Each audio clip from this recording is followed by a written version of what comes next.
Hi friends, అందరికీ నమస్కారం. ఇప్పుడే అందిన వార్త. ఏపీలో ముగిసిన కేబినెట్ భేటీ. ఈ విషయాలపై కీలక నిర్ణయం తీసుకున్నారు.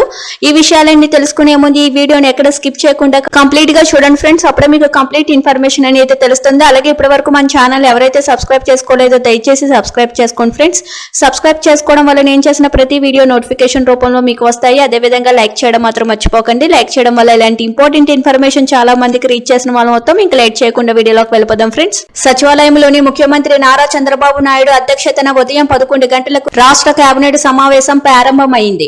ఈ సమావేశంలోని పలు కీలక నిర్ణయాలు తీసుకున్నారు. పేపర్లెస్ విధానంలోని మంత్రివర్గ సమావేశం జరిగింది. గతంలోని చంద్రబాబు నాయుడు అధికారంలో ఉన్నప్పుడు ఇదే విధానంలో కేబినెట్ నిర్వహించారు. ఇప్పటికే మంత్రులందరికీ ట్యాబ్లు అందజేసి వారికి శిక్షణ కూడా ఇచ్చారు. గత ప్రభుత్వం తీసుకువచ్చిన రివర్స్ టెండరింగ్ విధానాన్ని రద్దు చేస్తూ కేబినెట్ నిర్ణయం తీసుకుంది. పాత విధానంలోనే టెండర్లు పిలిచే ప్రతిపాదనకు ఆమోదం తెలిపింది. పోలవరం ఎడమ కాలువ పునరుద్ధరణకు ఆమోదం లభించింది. ఈ పనులకు ప్రస్తుతం చేస్తున్న కాంట్రాక్టర్ నే కొనసాగిస్తున్నారు. అబ్కారీ శాఖ పునర్వ్యవస్థీకరణ మంత్రివర్గం నిర్ణయించింది. ఇందులో భాగంగా స్పెషల్ ఎన్ఫోర్స్మెంట్ బ్యూరో రద్దుకు కేబినెట్ ఆమోదం తెలిపింది. ఎక్సైజ్ శాఖకు ప్రత్యామ్నాయంగా గత ప్రభుత్వం ఈ వ్యవస్థను తీసుకువచ్చింది. అదే విధంగా పట్టాదారు పాసుబుక్లపై ఉన్న మాజీ సీఎం జగన్ బొమ్మను రాజకీయ లోగోలను కూడా తొలగించనున్నారు. దీనిపై ఇక నుంచి రాజముద్రను ముద్రించి అందజేస్తారు.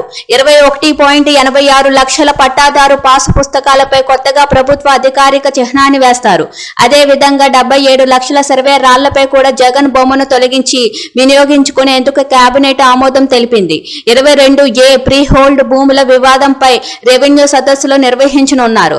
వివాదాల్లో ఉన్న భూముల రిజిస్ట్రేషన్లను నిలిపివేతకు మంత్రివర్గం ఆమోదం తెలియజేసింది. రాష్ట్రంలోని కొత్తగా 2774 రేషన్ దుకాణాల ఏర్పాట్లను చేయనున్నారు.